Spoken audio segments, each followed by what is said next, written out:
আসসালামু আলাইকুম আমার প্রিয় ভিউয়ার্স, আপনারা কেমন আছেন? আমরা তো আলহামদুলিল্লাহ ভালো আছি। আজকে নাবানদের বাসায় গিয়েছিলাম, নাবান নিয়ান আমার ছাত্র। তো ওদের বাসায় গিয়ে দেখলাম দুই ভাই ওর আব্বুর সাথে নামাজ পড়ছে। এত সুন্দর একটা দৃশ্য দেখার পরে মনটা ভরে গেল। আসলে এখনকার বাচ্চারা সাধারণত বাবার মার কথা শুনতে চায় না, আর ওরা দুজন বাবার সাথে নামাজ পড়ছে। আলহামদুলিল্লাহ, এরকম ঘরে ঘরে যদি থাকতো তাহলে দুনিয়াটা এত ঝামেলা হতো না। তো যাই হোক, আপনাদের সাথে শেয়ার করে ফেললাম।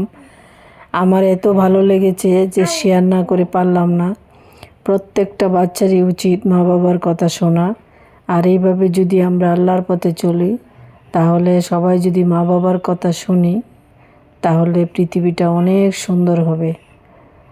যাই হোক, সবার জন্য অনেক অনেক দোয়া ও শুভকামনা রইল।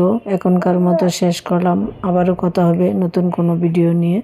সেই পর্যন্ত ভালো থাকবেন। আল্লাহ হাফেজ।